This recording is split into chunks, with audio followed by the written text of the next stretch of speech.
tell me your name first and last and spell both. Chris Muse, M-U-S-E, C-H-R-I-S. Okay. So Chris, where were you when all this happened? I was at my apartment in downtown when I received the call from my aunt, John's sister. So. Now your dad appears to me to be very fit. I'm sure he's a very vital man. So, and I remember when my dad got sick in a similar kind of situation. It's shocking. Was that how you kind of? Yeah. Well, you know, my aunt over the phone wouldn't really tell me what happened. She just told me that there was an incident. I needed to come to the hospital, and I got pretty angry with her because I don't like to be surprised, and I wish she. I asked her to just tell me what was happening, and eventually she told me that my father had had a heart attack and that I needed to come to the Emory cardiac ward as soon as I could. And you know, I jumped up and got in my car and broke about 100 traffic laws trying to get here, but I got here within 5 or 6 minutes from downtown. So I was scared, frightened, and. Did they tell you you might lose him? Yeah, I don't think they ever said that we might lose him. I think by the time I got here, we were worried about diminished brain capacity and whether he was going to come out the same dad on the other side that we love. So we were very scared, very worried. So you guys probably held vigil in the hospital room there for as long. So I think we were here for 72 hours straight, maybe. Mm-hmm. Yeah. Is that all a blur, or what do you remember about that? A blur in some ways and clear in others. You know, I remember sitting beside his bed with Elizabeth for hours on end, and people would come through and we'd tell the same story over and over again, and we'd eat and laugh and tell stories and cry and hold each other. So. You know. Was there a time, was he unconscious the whole time that this was? How for the first 24 hours? I mean, 48 he couldn't speak to us, and he was in and out under anesthesia, right, Dad, medication. So there wasn't a moment when he like to come out of a coma or well, no. He was kind of in and out. Well, fortunately, you know, every time he did wake up, I don't think he remembered that he had seen us 5 minutes earlier, so his eyes would light up, and his eyes lit up probably 100 times over those couple days, so that was pretty special. Did his lapses in memory scare you any during that time? Yeah, absolutely. You know, he couldn't speak. He couldn't tell us what his thoughts were, and we didn't know what was going on in his brain either. So it scared us very much. And so you went on a motorcycle trip, and he's obviously your dad is spending more time with the family. I'm thinking like you guys are spending more time with each other. Tell me about your motorcycle trip and what that was like. It was fall. It was the middle of October, and once we got outside of the city and got up into the Appalachian Mountains, it was pretty special. And the leaves were falling, the air was cool, and we had the open road and view of the mountains and valleys, and time together, most importantly. So it couldn't have been better. Doesn't get better than that. And did you guys do motorcycle riding together before that? Or? No, you know, that we bought the motorcycles in June, I think, after the heart attack. So less than a month after the heart attack, which seems absurd now that I'm saying that out loud. But we had never ridden before, but always something that we wanted to do. And his attack was definitely the Kickstarter for that time in our life. So let me get this straight. So your dad has a heart attack, and then he goes on a whitewater rafting trip down the Colorado River, and then a motorcycle ride. So any of that concern you? Like he said, he didn't tell his doctors about this. So. Well, I guess I thought that if the attack couldn't kill him, not much else will. So kind of testing that theory. Huh? Oh yeah, very much so. Well, that's terrific.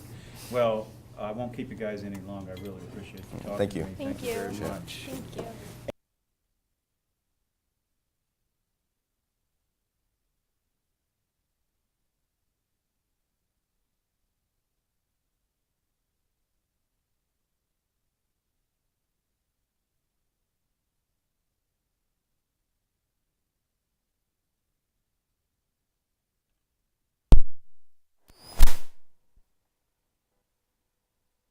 Wrong one. Okay. Yeah. Do I need to start over?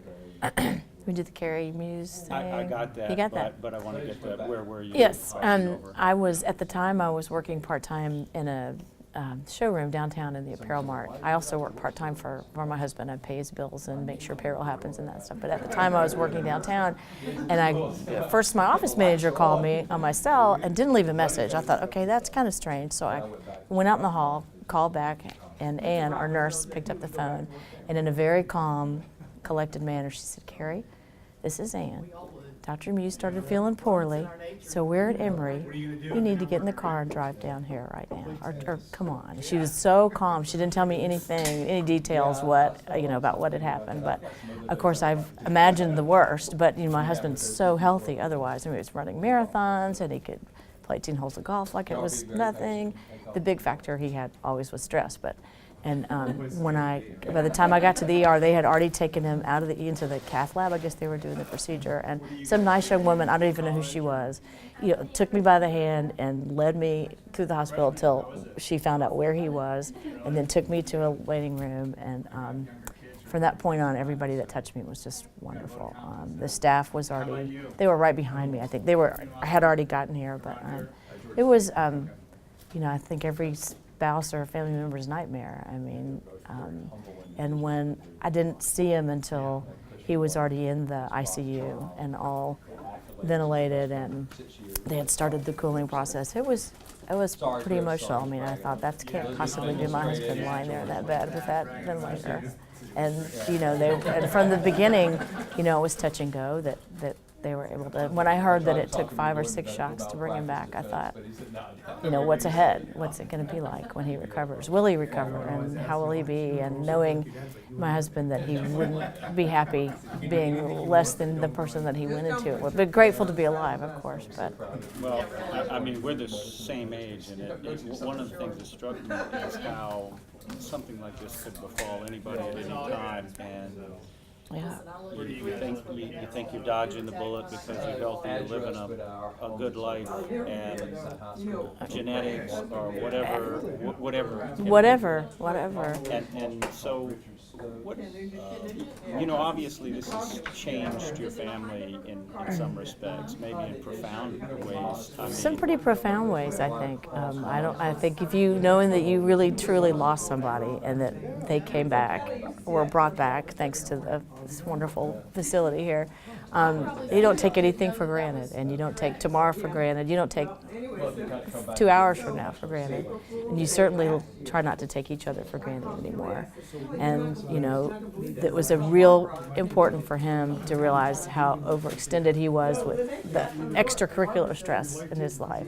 He's always on committees and being asked to chair this thing and do that thing, and did it with grace and aplomb and perfectly, but it added so much stress to his life. So I think being able to say, you know what, my life and my family is more important than those things, so I'm going to let go of that. It's time to take care of it. Time to take care of myself and my family, yeah. So you use the term second chance because he says he died and came back, so he coded. He coded completely, completely, yeah.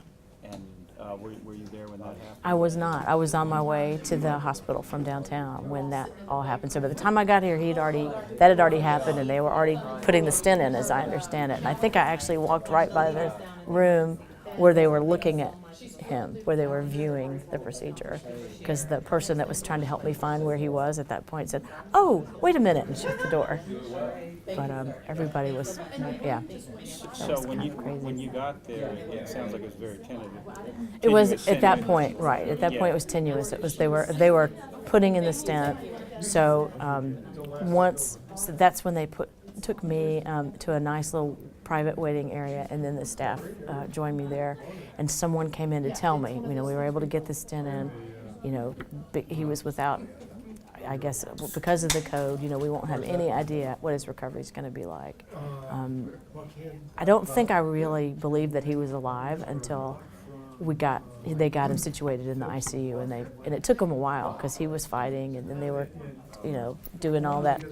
They had to do all this crazy stuff to do the cooling process that they started, until I actually saw him, and then he really didn't look alive, but he was, the ventilator was making his chest move, and all So that. there had to be a lot of mixed emotions because, on the one hand, Brady survived the code. On the other hand, if he has to live with brain damage or something, is that a fate worse than death? Exactly, and again, that's what I was alluding to earlier, knowing my husband, that would not be what any of us. I mean, you wouldn't want that for anyone, but there was all that anxiety. What's going to happen, and with that story that he told in the auditorium of. It had just been a few hours that they were still doing the cooling thing, and the nurse we were turning him over to clean him, I think, or to wipe him down. I can't remember exactly. And then he opened his eyes and grabbed my hand and looked at me. I was like, he is all there. He is right there. I could see it right there. And that's when they made the decision pretty soon thereafter so it was a very positive thing. That was we were all like high after that because like he's there, he's okay. And then every hour that went by, the more he tried to interact with us and tried to talk and tried to write and everything, we're like, he's gonna be okay. He's gonna be okay. Now, I don't know about you, but I know at my age I've seen a number of people die in my life, and, but my kids, who are roughly your kids' ages, a little bit younger, but teenagers and young adults, and people that age don't tend to have that close a brush with death, except like the first time it happens. And I'm wondering, what is your impression of how this has changed your children? Well, first of all, I have to brag on my children. They handled the situation from the beginning with amazing maturity. I was so proud of them. I mean, just never did they get hysterical or whatever, but I think it, just for all of us, it made you stop and say, this is my father. I love this man, and I don't want to lose him. And you can't help but think of all the things that you did wrong. It was funny, the kids. So we started. The positive part of that is we started telling stories, and we started telling stories, in his presence, and even before he could really respond to us, just gosh, Dad, you remember the time I did that? Can you believe I did that when I was 16? It was really fun. But I guess to answer your question, it just makes you rethink telling people that you love them, and not taking them for granted. And well, I can't tell you what a boost this is for the staff here that does that, because they don't get that kind of, I mean, the Ebola team did, but that was an unusual situation. But, right. But for patients to come back and say, hey, you wouldn't think that it would make that much of a difference because they're saving lives every day, but it makes a huge difference. And I guess, what made you guys think that would be a good thing to do? Because it's not something that everybody does. It's not something that I think part of it is because of what John does, because he's in healthcare. And I know we are very fortunate. We are blessed with a fabulous staff, the staff that was here before. They really are like family, and they've been with us so long, and they care about us like family. And we get thank you notes very often in our practice. And for somebody to take the time to say, thank you, it was a great experience, you made, because patients come to see my husband, they're usually very upset that they've got to lose a tooth, or that's a teenager that's going to have their wisdom teeth out over their spring break. They're not happy, they're scared, they're, all those things. So they come to us very anxious. And to be able to get a thank you note, or for someone to say thank you, means an awful lot, because you tend to hear the bad things. You hear and just what an amazing experience. I mean, if having to go through that, it was the best possible scenario to be here at Emory. I mean, I mean that honestly, from the very first person that touched and talked to me to the last person when we left, everybody was, excuse me, compassionate, caring, empathetic, professional, kind. I mean, they couldn't have asked for better anything. And so I think knowing how seldom people get that response, that they get the thank you, made us really want to do it. Made us really want to do it. It also reminds them that, because these are scientists, and so sometimes they're looking at things with a scientific brain, and not the feeling care, and not that there's not care there, but to remind people of the human stake, I think was just the a human wonderful gesture elements. on your Yeah. part. Well, thank you. It's the least we could do. I mean, I wish we could do it once a month, honestly. Well, But it would be worth it. It would be worth it. There's just no way to adequately say thank you for all the